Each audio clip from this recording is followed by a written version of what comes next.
j'aimerais vous parler d'une équipe tenace et réveillée en Christ. Une équipe tenace et réveillée en Christ. Nous sommes un groupe, une équipe qui sert le Seigneur selon sa bonne volonté. Nous avons été choisis et Dieu nous appelle des élus en Christ. Parce qu'il y a beaucoup d'appelés, mais il y a peu d'élus. Je t'appelle élu parce que tu es dans l'élection de Christ. Nous pouvons le lire dans Matthieu chapitre 22, verset 14. Il dit, car il y a beaucoup d'appelés, mais peu d'élus. Donc, Dieu a un programme de constituer une équipe, un groupe d'hommes et de femmes, disciples de Christ, avec des ministères, une mission à accomplir sur la terre. C'est pourquoi j'aimerais encourager chaque personne qui est connectée ce soir. Tu as une mission sur la terre. Dieu nous appelle d'abord des missionnaires. Il nous envoie comme des disciples missionnaires. Vous avez une mission, une œuvre à réaliser selon la bonne volonté de Dieu. Soyez conscients que Dieu vous envoie sur terre pour l'adorer en premier, en priorité, mais aussi à côté, à travailler dans l'œuvre, dans le champ, dans la mission de Christ. Et Jésus, quand il est venu sur terre, il a travaillé. Mais avant cela, il a pris le temps de prier pour choisir une équipe. Est-ce que je peux parler ce soir? Pour choisir une équipe dans le spirituel. Vous ne pouvez pas choisir les gens naturellement.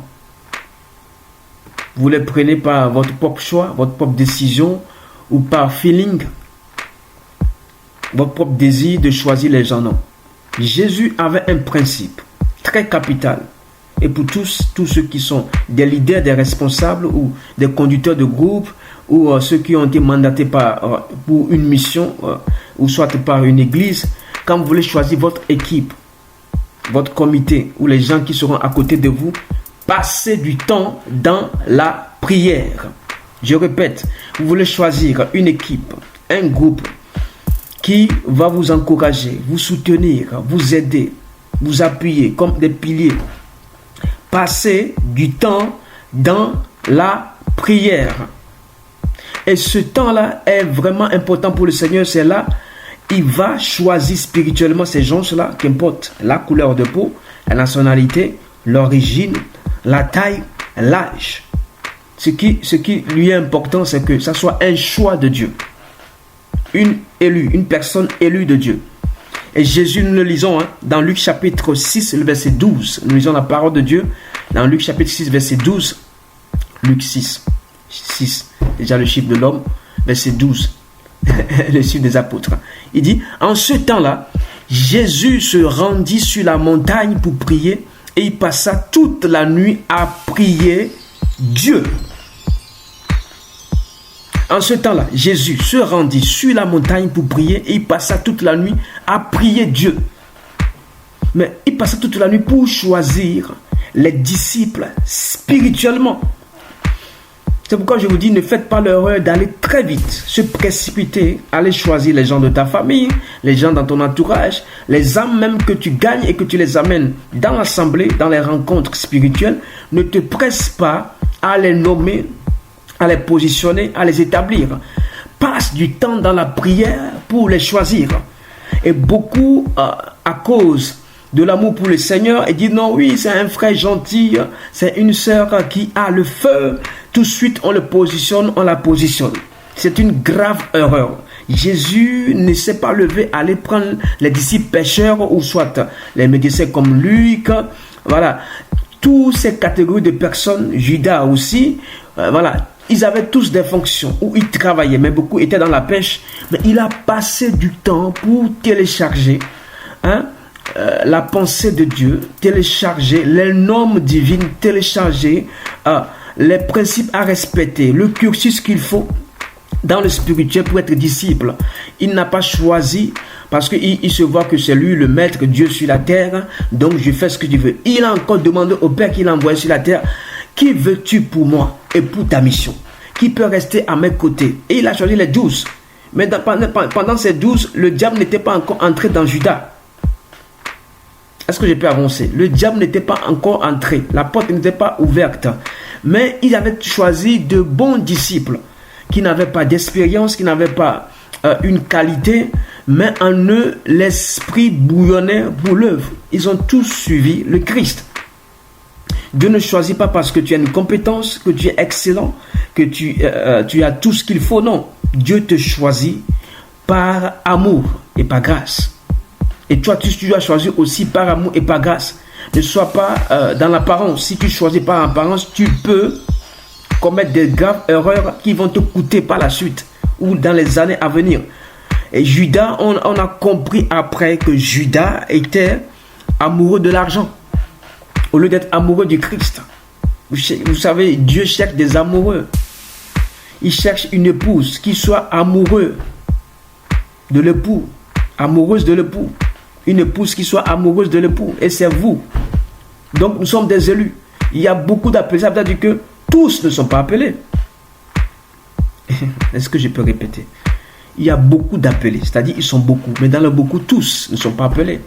C'est pourquoi vous allez voir que certains vont rater le ciel.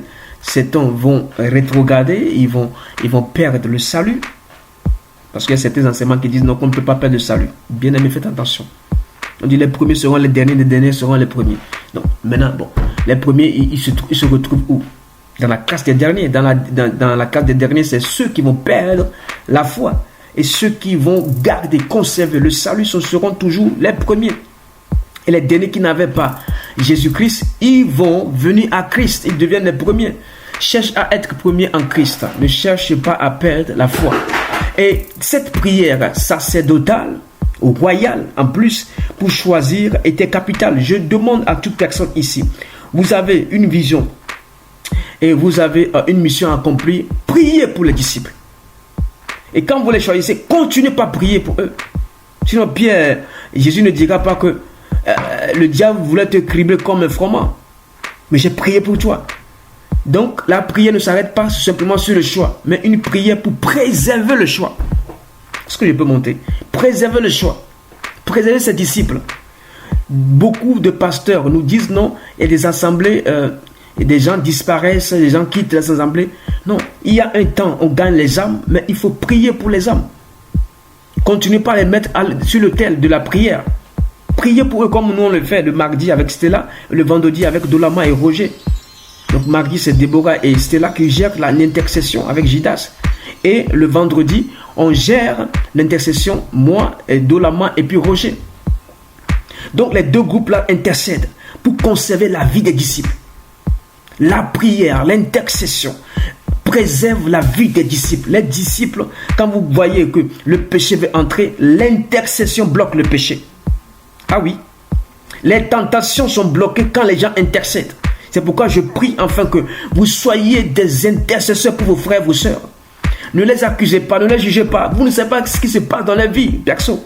Nous faisons des entretiens pour les âmes, c'est-à-dire les fidèles qui viennent ou les personnes qui s'approchent de nous. On fait des entretiens. Mais tout ce qu'on écoute, on sent qu'on doit prier pour eux, intercéder. C'est pourquoi nous amenons toutes vos requêtes à l'autel pour prier afin que Dieu agisse. Et Jésus même est le grand intercesseur. Il est assis debout à la droite du Père en train d'intercéder pour tout le monde. Combien? 8 milliards de personnes sur la terre.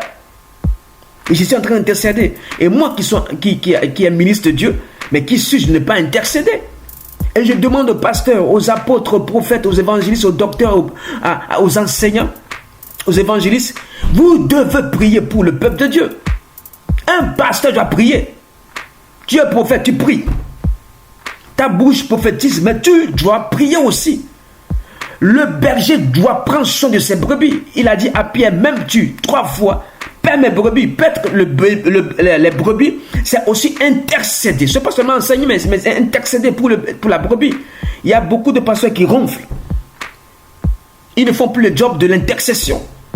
Il dit que non, j'ai une équipe d'intercession. C'est très bien d'avoir une équipe d'intercession, mais tu dois faire partie de l'équipe d'intercession pour regarder les choses, amener des révélations, les visions, pour pouvoir pousser l'équipe aussi à persévérer. Même si le pasteur est tellement occupé, une fois, 2, qu'ils viennent voir ce qui se passe. Parce qu'eux aussi peuvent être attaqués. Parce qu'ils prient pour conserver le feu de ton ministère, le feu de ton réveil. de ta mission. Bien aimé, l'équipe d'intercession est très importante. Mais Jésus a passé du temps, il dit toute une nuit, pas quelques heures, toute une nuit. Nous avons 6 heures pour dormir. Donc il a passé 6 heures pour choisir les 12 disciples.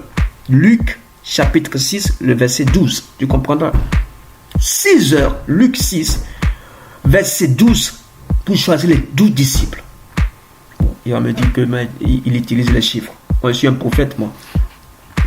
6 heures de temps pour prendre 12 disciples. Donc, si tu veux gagner 24 disciples, tu dois passer combien? Bon, on me dit non, il commence les calculs. Non, je ne commence pas les calculs. Pour avoir des disciples qui vont rester et tenir, parce que je parle d'une équipe tenace, qui vont tenir avec toi, tu dois passer du temps dans la prière. 1 heure pour chaque personne. Mais là, il a pris combien? 30 minutes pour chaque personne. 12 divisé par 6, ça fait 2. C'est ça? Ou 2 heures. Voilà. 12 divisé, ça fait 2 heures. C'est ça? 6 heures. 6 heures pour 12 disciples. Oui. Donc ça veut dire 1 heure pour 2 disciples. 1 heure pour 2 disciples. Donc ça veut dire 30 minutes pour un disciple. 30 minutes. Vous voyez, il a pris 30 minutes. Bon, ça, je parle prophétiquement. Bon, il a passé toute la nuit. Toute la nuit, si la nuit commence chez Jésus à 18h.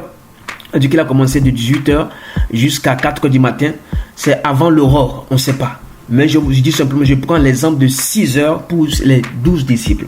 Bien aimé, le maître, notre Seigneur, notre Sauveur, a pris du temps dans la prière pour choisir. C'est pourquoi tout choix que vous allez faire, passez du temps dans la prière. Pour les disciples, il a fait, c'est juste un exemple. Mais toute personne avec qui vous projetez, ou vous voulez travailler, des personnes que Dieu vous donne, même dans la famille, passez du temps à prier pour eux. Chers conjoints et conjointes, combien de temps vous passez à prier pour votre mari et votre femme? Ton mari ne t'a pas fait cela. Ma femme n'a pas fait cela. Oui, c'est bien de le dire, mais combien de temps tu passes pour intercéder pour ton propre mari? C'est pas parce que c'est acquis. Le mariage n'est pas acquis. Le mariage, c'est un ring, un lieu de bataille, de combat. Ça peut te frapper, te séparer, t'amener dans le divorce, chambouler ce que tu as mis en place. C'est pourquoi, prenez du temps, quand vous savez que votre premier disciple, c'est votre mari, ou c'est votre femme ou vos enfants, prenez du temps à prier pour eux. La nuit, la prière de la nuit est efficace. Il n'a pas prié dans la journée. Il y a certains pasteurs qui vous interdisent de ne pas prier dans la nuit, que ce n'est pas toute prière qui est faite, n'importe quel. Bien aimé, il y a des choses que Dieu a écrites, on ne peut pas les changer. On a dit, il a passé toute la nuit, pas toute la journée. Le temps calme, où les gens dorment et les démons se réveillent. C'est là qu'il a fait face aux démons. Il a dit, vous savez, vous aimez les ténèbres, vous aimez la nuit, non? Là, je chasse les ténèbres sur les disciples et j'établis les disciples qui vont m'accompagner dans cette mission. Il y avait d'autres personnes qui étaient mieux, plusieurs personnes qui étaient mieux que les 12 disciples. Mais le choix est tombé sur eux. Je prie que ce que tu choisiras, que ce ne soit pas charnel, mais ce soit spirituel et surnaturel. Dans ta prière, ce que Dieu va te donner, frères, sœurs, des personnes de ta destinée, les personnes mandatées à te soutenir, te propulser, des personnes que Dieu même a élues pour toi. Prends-les dans le spirituel et pose-les dans ta maison, pose-les dans ton travail, pose-les dans tes projets, pose-les dans tes entreprises. Ne choisis pas les gens par feeling, par émotion, par sensation. Alléluia. Aujourd'hui, le chrétien, vous savez, même si la personne a une grande onction, une puissante onction, demandez au Seigneur, est-ce que c'est l'élu de Dieu pour toi? Et comme je disais à un frère, tu ne peux pas tomber sur n'importe qui et puis croire en la personne. On croit trop vite aux gens qui s'approchent de nous. Nous avons trop confiance au premier regard. Bon, il y a une mission qui dit marié au premier regard. Ah, Seigneur. L'émission qui dit marié au premier regard. Mais comment vous pouvez vous marier au premier regard? Attention à l'apparence.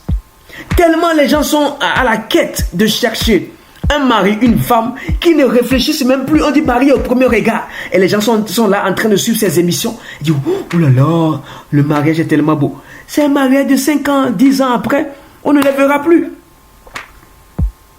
Est-ce que ça vient de Dieu, ça? Marié au premier regard. Bon. On me dit non, allez me signaler au niveau de l'émission et puis qu'on me vire de la France, je m'en fous. Moi. Vous savez, je vous assure que il y a certaines choses qu'on a mis en place, c'était dans la chair, c'était par émotion et ça nous a coûté, il y avait des conséquences, des effets négatifs qui nous ont poursuivis. Même, ça nous a détruits à quelque part. Mais que Dieu te délivre ce soir au nom de Jésus-Christ. Dans la précipitation, dans l'ignorance, si tu as fait des choix qui ne t'ont pas arrangé, que Dieu t'aide. Jésus n'a pas regretté parce qu'il a choisi Judas. Mais il a senti que Judas a viré. Quand vous sentez que les gens commencent pas à virer, priez pour eux. Il a prié pour Pierre. Pierre aussi devait régner, mais il a prié pour lui. Mais Judas aussi, on a prié pour lui, mais lui, il était têtu. Il voulait conserver sa vie, d'aimer l'argent plus que Dieu, le Christ. Est-ce qu'on peut avancer? Voilà, donc, j'ai dit Luc 6, verset 12. Maintenant, Luc 10, verset 1, dit, après cela, le Seigneur désigna encore 70 autres disciples et les envoya 2 à 2 devant lui dans toutes les villes et dans tous les lieux où lui-même devait aller. Après les 12, il a choisi 70. Or, 70, ce chiffre-là, Moïse avait déjà utilisé ça. C'est un chiffre prophétique. Je prie que Dieu te donne les 70 disciples. À l'instant même. Un chiffre prophétique. On dit, il désigna. Il avait choisi, mais il a désigné. Je sais qu'il a encore prié pour les 70. Je ne sais pas combien d'heures il a pris. Mais il a désigné encore 70 pour ajouter aux 12. Bien aimé, quand vous avez les 12, ça ne suffit pas. Vous devez élargir votre champ d'action. Élargir votre nombre. Dieu est dans le nombre. Il n'est pas simplement dans la qualité aussi, mais il est dans le nombre. On dit là où il ne pouvait pas y aller. C'est pourquoi il dit que vous serez des témoins à Jérusalem, en Judée, en Samarie et jusqu'aux extrémités de la terre. Il faut le nombre pour y aller. Il ne pouvait pas se rendre à Bourg-en-Bresse. Il a vu un David. Malikato Rabouchayaba. Hey! Il ne pouvait pas se rendre à Gap. Il a vu un Monique. Pas à Paris. Il a vu Stella en Israël. Il a vu Caleb. Vous voyez, c'est ce qu'il avait dans la tête. Dans toutes les villes et dans tous les villages, il fallait un disciple qui doit aller gagner des âmes. Parler du royaume des cieux, de la repentance, de la conversion des âmes. Il a trouvé 70 qui sont partis sur le terrain. Une équipe tenace. Vous ne pouvez pas aller seul, mes chers amis, mes chers frères et sœurs en Christ. Vous devez avoir une équipe équilibrée, une équipe d'hommes et de femmes engagés, consacrés, une équipe qui aime le Seigneur de tout son cœur, de toute sa pensée, de toute son âme, de tout son temps, de toutes ses finances, de tous ses dons, de tous ses ministères. Une équipe qui est embrasée de feu, de flamme, embrasée pour aller gagner des âmes, embrasée pour parler de la part du Seigneur. Le Seigneur a dit, ainsi parle l'Éternel. Et cette équipe-là, ils ont été choisis à un nombre bien spécifique. Ils n'ont pas dit 71. Peut-être le 71, la 71e personne était celui qui devait casser tout le groupe. Dieu vous donnera un nombre et dit choisis 12. Il a choisi 12 après 70. Et après ça s'est multiplié. Les 82 ont amené la multiplication. Est-ce que je peux parler? Nous avançons. Et pourquoi Dieu nous demande d'avoir une équipe tenace? Parce qu'il y aura tous les caractères. Donc, il faut que tous tiennent dans le groupe, dans l'équipe. Bien aimé, quand vous êtes dans une équipe et vous constatez que quelqu'un a un caractère bizarre, la première chose que vous allez faire, c'est de prier pour la personne. Essayez de le conseiller, de changer ou de revoir sa manière de faire. Parce qu'il y a des gens qui seront tellement sanguins, d'autres seront timides. Voilà, ils auront tous les caractères.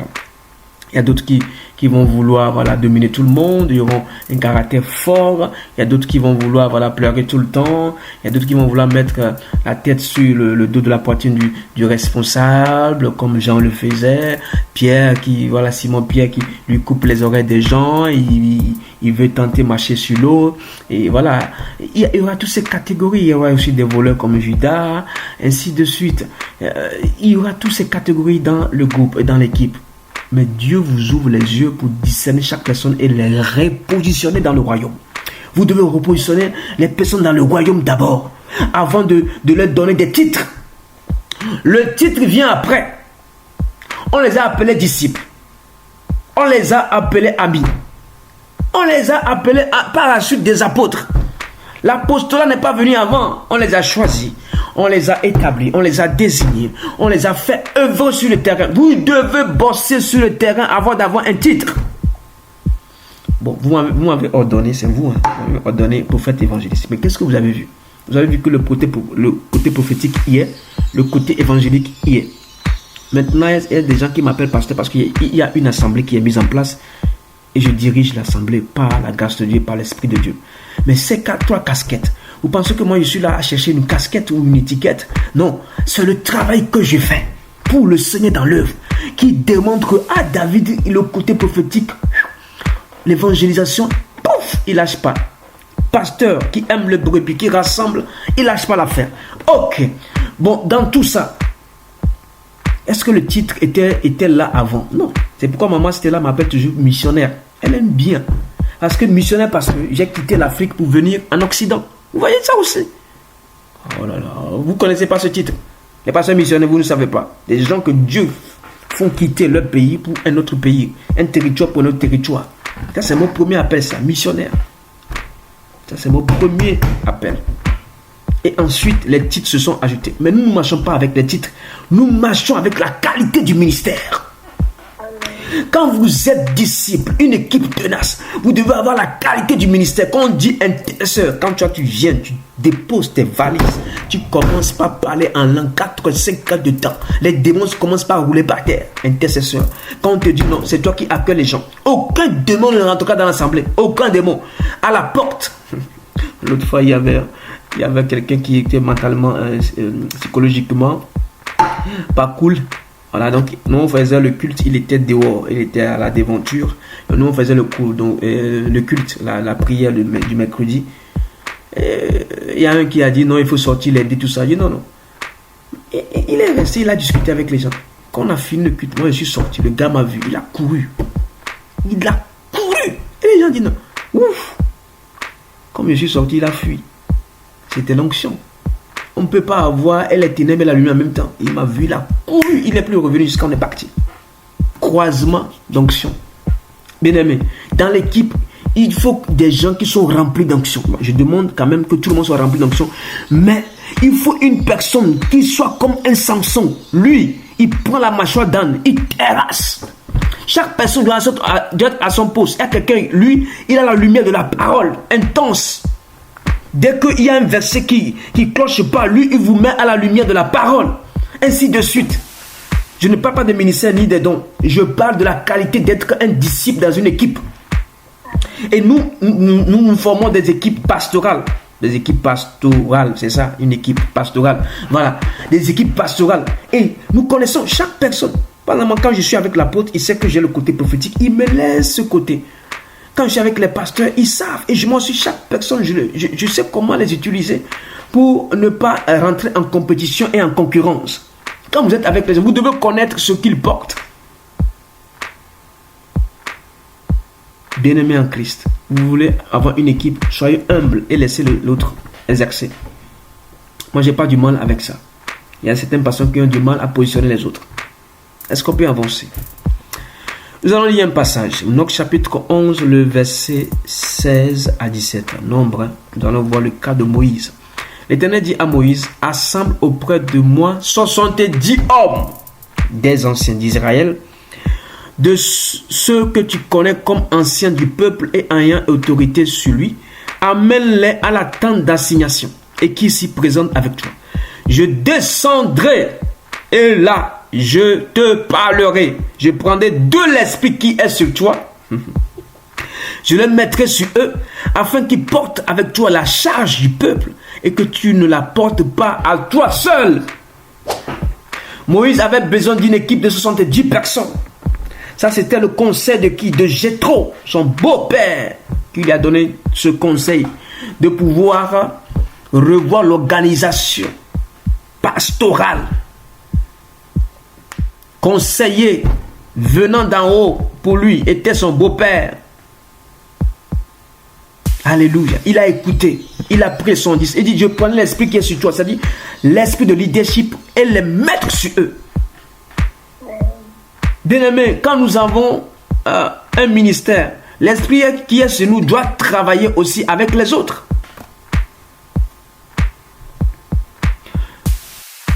Tel père, tel fils. Vous n'avez pas dit ça de père et fils ici. J'arrive de ce moment. Votre téléphone se décharge.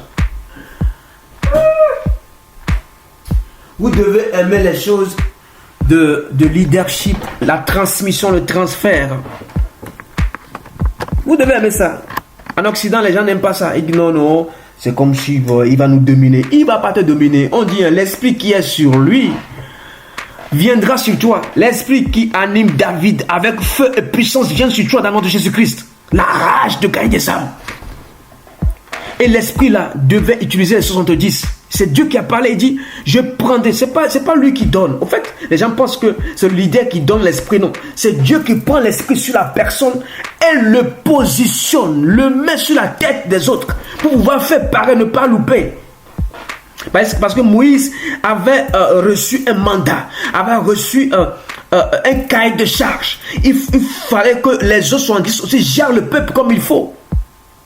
Pour ne pas rater le but principal. C'était tout ça. Maintenant, quand Moïse n'est pas bien, si on prend son esprit qui n'est pas bien sur les autres, c'est chaotique. Mais Dieu a vu que Moïse avait un esprit disposé. Dieu lui parle bouche à bouche. Il était prêt à obéir à Dieu. Il a pris cet esprit et l'a posé sur les 70. Regardez maintenant dans le verset 24 à 26. Il dit, Moïse sortit et rapporta au peuple les paroles de l'Éternel. Il assembla 70 hommes des anciens du peuple et les plaça autour de la tente. L'Éternel descendit dans la nuée et parla à Moïse. Il prit de l'esprit qui était sur lui et le mit sur les 70 anciens. Et dès que l'esprit reposa sur eux, ils prophétisèrent. Mais ils ne continuaient pas. Bon, pourquoi ils ne continuaient pas? C'était la première prophétie. C'était l'introduction. C'était l'initiation. C'est-à-dire comme une personne qui veut prophétiser. Moi, j'ai l'habitude de prophétiser. Donc, une personne qui va apprendre à prophétiser ou qui a l'esprit prophétique ou un don prophétique ou un ministère prophétique, s'il n'est pas habitué, il va se bloquer. Mais le verset 26 dit, il eut deux hommes, l'un appelé Eldad et l'autre Médad. Ça, c'est des jolis noms, ça. Eldad et l'autre Médad, qui étaient restés dans le camp et sur lesquels l'esprit reposa, car ils étaient parmi les inscrits. Quoiqu'ils ne fussent point allés à la tente, ils prophétisaient dans le camp. Et ils ont continué par prophétiser.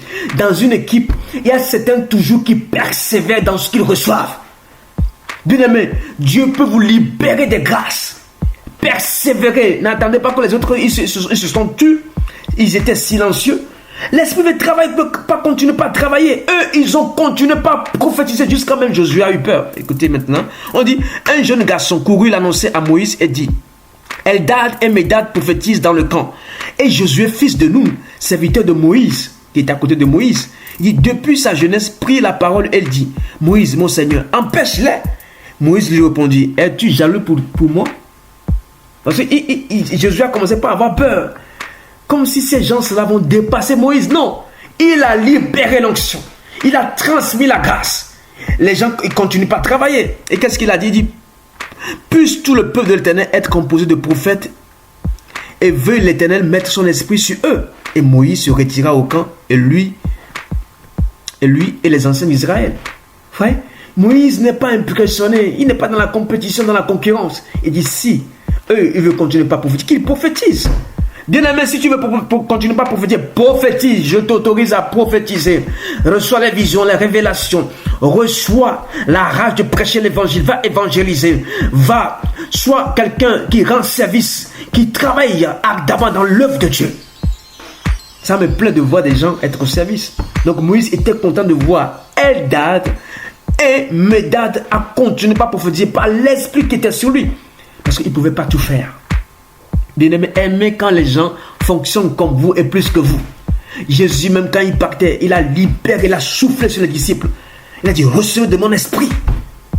Il dit que je vous promets, j'enverrai encore le Paraclétos qui vous enseignera toutes choses et va vous les rappeler. Oh Jésus, il n'était pas quelqu'un qui conservait l'esprit pour lui et parti avec l'esprit et sans les transmettre. Il est parti en soufflant sur les disciples. Il a encore envoyé le Saint-Esprit qui est venu les remplir. Ils sont devenus des vrais apôtres. Chers hommes de Dieu, ministres de Christ, libérez ce que vous avez aux autres. Formez des disciples, encadrez-les, propulsez-les dans le champ missionnaire. Est-ce que je parle à quelqu'un? Amen. Est-ce que je parle à quelqu'un? Ok, pour terminer, nous allons lire Actes chapitre 6, verset 3. Mais je vais commencer par le verset 1. Actes chapitre 6, verset 1. Elle dit, en ce temps-là, le nombre de disciples augmentait, les hellénistes murmuraient contre les Hébreux parce que leurs veuves étaient négligées dans la distribution de ce qu'ils faisaient chaque jour. Les 12 convoquèrent la multitude des disciples et dirent, il n'est pas convenable que nous laissions la parole de Dieu pour servir aux tables. C'est pourquoi, frères, choisissez parmi vous 7 hommes de qui l'on rende un bon témoignage, qui soit plein d'esprit saint et de sagesse et que nous chargeons de cet emploi. Et nous continuerons à nous appliquer à la prière au ministère de la parole. Cette proposition plut à toute l'assemblée et ils élurent Étienne, homme plein de foi et d'esprit saint, Philippe, Prochor, Nicanor, Timon, Parménas et Nicolas, prosélytes d'Antioche. Ils présentèrent aux apôtres qui après avoir prié, leur imposèrent les mains. Vous voyez comment ça passe la consécration? Bon, vous qui êtes venus me voir, c'est comme ça se passe. Que personne ne vous trompe. On ne choisit pas les gens comme ça au hasard, on le place sur le pupitre qui est en train de faire le ministère comme ça. Et il y a un temps où les gens le connaissent. Ils ont choisi les 7. On dit d'abord que ce sont des gens qui doivent respecter certains principes. On ne prend pas n'importe qui pour faire le ministère, mes amis. Ne prenez pas des fous, des gangsters. Non, que les gens soient nets d'esprit. On a choisi Étienne, homme plein de foi et d'esprit saint. On ne peut pas travailler avec les gens qui n'ont pas l'esprit saint et de foi. Bien aimé, les disciples dans une équipe doivent être remplis de foi et d'esprit saint. Des gens de qui on rend un bon témoignage. Si votre témoignage n'est pas bon, on va vous virer. Chers frères et sœurs en Christ, ayez un bon témoignage. Soyez remplis de foi et soyez remplis aussi de l'esprit. C'est pourquoi je vous dis, une équipe tenace et réveillée. Si l'esprit n'est pas là, on a dit l'esprit réveillera l'esprit de Zorobabel. Il y a d'autres qui n'ont pas l'esprit réveillé, éveillé. Que Dieu nous aide. Nous voulons des groupes, nous voulons une assemblée. Mais qui sommes-nous devant le Seigneur? Regarde, pour gérer les veuves, on a pris 7 personnes. Encore les chiffres de la grâce. Les chiffres de la perfection, du repos, de la réalisation. Ils n'ont pas pris n'importe qui. Ils ont les 12 et les 7. Les 12 étaient déjà établis. Ils ont pris 7 de plus. Ça, c'est les actes des apôtres, c'est dans le Nouveau Testament. Donc, ça n'a pas changé ni dans l'Ancien, ni dans le Nouveau. C'est pourquoi quand les gens disent non, il faut que l'église soit une église où tout le monde, quand ça lui plaît, il prophétise, tout le monde, quand ça lui plaît. Il y a une organisation dans les églises bien-aimées, dans une assemblée. On ne peut pas diriger le peuple sans organisation, sans un comité, sans des leaders, des ministres et des anciens. C'est les anciens qui établissent ceux qui viennent d'arriver. Nouvelle personne, tu arrives dans l'église, il faut qu'on te teste. Aujourd'hui, on veut aller au feeling, on veut passer tout le monde. On te teste. Il y a des gens qui commencent, ils laissent. Ils deviennent orgueilleux. Ils se croient le plus grand pasteur, plus que le pasteur qui est établi. Ils veulent donner la correction à tout le monde. Ils veulent apprendre à tout le monde. C'est pas comme ça, chef. On a dit que tu dois avoir un bon témoignage. Tu dois avoir la foi et l'esprit. Et tu dois être patient. On doit t'imposer la main. Ah oui, on doit t'imposer la main. Ils ont imposé la main ici. C'est dur pour l'église d'aujourd'hui, cette génération. Nous, on a vécu ça. On ne prend pas n'importe qui. Même si tu dois faire les offrandes, on te consacre pour les offrandes. Tu dois faire la prière d'ouverture, on te consacre pour ça. C'est parce qu'il y a moins de disciples aujourd'hui que bon, tout le monde qui tombe, on dit non, toi aussi fais ça, toi aussi fais ça, toi aussi fais ça. Ils sont devenus quoi, des ouvriers, bon, voilà, bon, qui bouchent des trous, des bouches-trous. Ok, je vais m'arrêter là. Nous allons prier le Seigneur. Nous allons prier le Seigneur. Et je ne veux pas que on ait des chrétiens en Christ ou des disciples en Christ qui ne sont pas préparés pour la bataille. On veut des gens qui sont préparés pour la bataille, bien-aimés. Si tu n'es pas passé par là, où tu es leader d'une église, tu n'as pas fait passer par les gens là-bas, tu auras un gros souci dans ton comité. Il faut les passer par le tamis, le tri, la sélection, le test. Même les pasteurs qui viennent vers toi, il faut les tester pour voir les prédications sont dans la cette doctrine ou pas. Ils sont vraiment des vrais pasteurs ou des faux pasteurs. Il faut les tester. Mets-les sur la chair, soit derrière, écoute-les. Qu'est-ce qu'ils vont dire? Est-ce qu'ils vont être les choses de l'esprit? Il y a des pasteurs qui n'aiment pas les miracles de guérison. Oh, apôtre Christ. Voilà, arrivé apôtre Christ. Il y a des pasteurs qui n'aiment pas les miracles de guérison. Comment je peux prendre ce pasteur et aller le positionner sur l'apôtre Christ qui aime les guérisons, les miracles? Il va tuer son ministère. Il y a des pasteurs qui n'aiment pas des prophéties. Comment tu vas mettre un pasteur comme ça, qui n'aime pas les prophéties, il va tordre tes prophéties. Bien-aimé en Christ, il y a beaucoup de choses qui se passent. Il faut la fusion de tous les ministères et aussi le respect de tous les ministères. Et dans une équipe tenace, il faut que tous comprennent que la Bible dit ça, on fait comme ça. Il ne faut pas être contradictoire. Il ne faut pas dire non, Dieu n'a pas dit ça, Dieu ne veut pas faire ça. Non. On n'est pas dans un groupe pour se faire la guerre, mais plutôt pour être des gens victorieux dans la guerre. Nous allons prier dans le nom de Jésus-Christ. Vous n'avez pas d'équipe tenace, vous n'avez pas une équipe réveillée. Dieu va vous aider ce soir. Ou vous faites partie d'une équipe et vous sentez que votre équipe ne marche pas, n'est pas une équipe qui aime les choses spirituelles, surnaturelles. Jésus a choisi, Moïse a choisi, il a transmis l'esprit. Ce soir nous allons prier dans le nom de Jésus.